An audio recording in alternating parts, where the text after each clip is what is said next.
guys, so in this lesson we'll be covering indicators, a couple of indicators that I use and just how you go around them, basically using them. It's not necessarily strategies that I'll be going through, but you can incorporate this into a strategy. Like I said, I'm a firm believer in indicator. As a disclaimer in my notes, is that these are technical indicators, and in no way are they saying that the trade is going to go that way. They are simply mathematically calculated functions that will give us a direction of the market. Now here's why I say disclaimer, because nobody and no indicator can tell you exactly where the market is going. We may build up certain averages, which is the purpose of why we use these indicators, to conclude where the market might go, but at the end of the day the markets decide. Although generally with the right use of the tools you can win a majority of your trades. So technical indicators, right? The first indicator that I'm gonna show you is a relative strength indicator. Quite a simple indicator. It's found under your oscillators, and it's the relative strength indicator. Normally we call it an RSI. I leave my settings as they normally are. Right, my hand pause there because I can feel that something in the nose.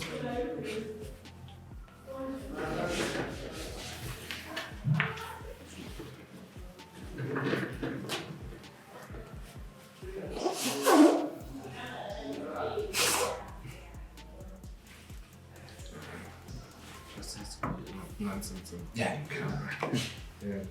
All right. I use the relative strength indicator RSI with its normal settings, so I don't make any custom settings. Right, and just a basic overview of this tool.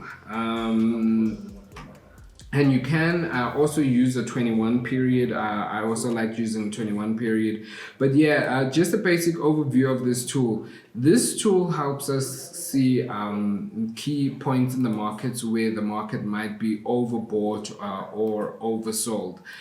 So you can find a case like this where it's basically when it's at 30 the market is oversold, and when it's at 70 the market is overbought. So generally, like over here where market reached oversold conditions, you see it had a day or two of moving down, but then eventually it started getting into a buy position, and again we can see over here it was overbought, and then the next candle came in there as bears, and then this market started moving down.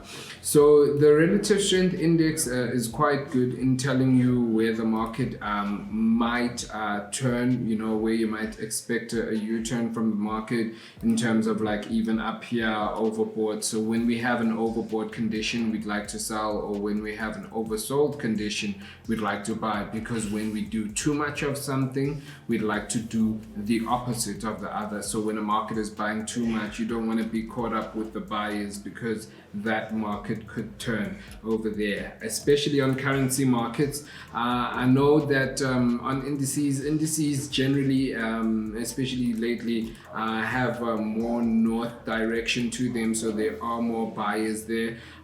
So it might not be a good one to use in terms of counter trend. Let's see if I can bring up an index over there.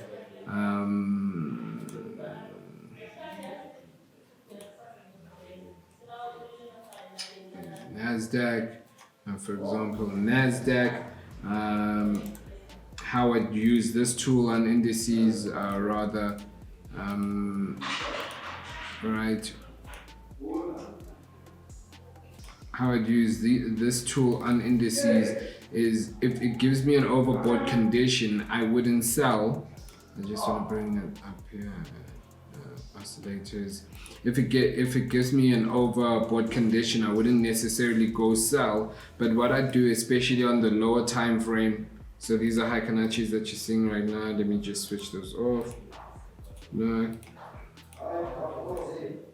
All right, but I would basically look to be a buyer whenever this gets oversold. So whenever, especially on the lower time frame, we'd reach like an oversold condition, that's when I would like to go and use this tool in order to look for my buys, because generally stocks, they do have upside to them. And then I would use that to look at, okay, this is a nice area of buying, this is a nice area of buying. So I would look for only oversold conditions on the RSI when using it on indices.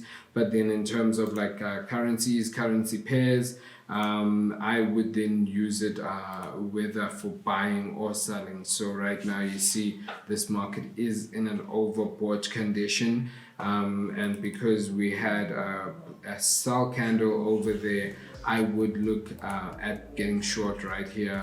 Also patterns, not exactly a double top over there. If you know your patterns, if you've been through the pattern lesson, you would know that we'd look at something like a double top. But because how price closed above there, I wouldn't use it. So this is like one thing that I was like, you use indicators with a strategy that you have. You don't just use it as is, although you can, but then it's not advisable, because then you wouldn't be taking high probability trades. They sort of medium probability trades. So if you want to really, and if you're an aggressive trader, you don't want to take more high probability trades, then yeah, you'd find yourself making more money then instead of losing more. All right, and then the next one is a moving average. I prefer to use a 400 moving average, 300 moving average on a 4-hour chart. All right, so 300 moving average on a 4-hour chart, and I just use it to sort of get my views, my week's view. So these are weekly, these are period separators that you see over here, right? And basically with period separators on a 4-hour chart, this is showing you 1 week on and this is also sort of another indicator. On a daily chart, from this point to this point is a month. On a 1 week or on a month, you'd be seeing 1 year. So from here to here is a year. Let me just zoom out. From here to here is a year, and these are simply put on by right clicking on your chart properties and then comment. I like to switch my grids off and then show period separators. So again, on the 4-hour, this is indicating a week, and anything from a 1 hour down to a 1 minute from here to here is indicating a day. So I like to use my 300 moving averages to sort of get my view of the week, and it's very simple. It is very, very simple. Basically, if we are trading below the 300 moving average, we'd be looking at selling. So I know that when I enter this week, and this week, and also this week, although this week had more bulls, I'd be looking at being a seller. But if you can look at one thing over here, we've broken the 300 moving average. So when we come down to a 5 minute or 1 minute, 1 hour, and we'd be using the RSI strategy, it wouldn't be so successful because on the 4-hour, we are now currently trading above the 300 moving average. So I like to use the moving average like that, just to get my weekly view. Yes, there are many ways to use your moving average. There are moving average crossovers where you basically use true moving averages. Let's just say like this, and that when these moving averages over here cross over, so one crosses over another, then you'd look at like selling at that point, or if one crosses another like this, then you'd be looking at buying at that point. But I don't use moving averages crossovers, right? I just prefer to use looking at where we are relative to the rest of the market, especially like I said, the 300 moving average on a 4-hour chart. I do have another moving average here, which is something that I'm looking at. It's not something really that I'm trading, but then just looking at a moving average on the smaller scale, so that if market breaks the smaller moving average, we can see that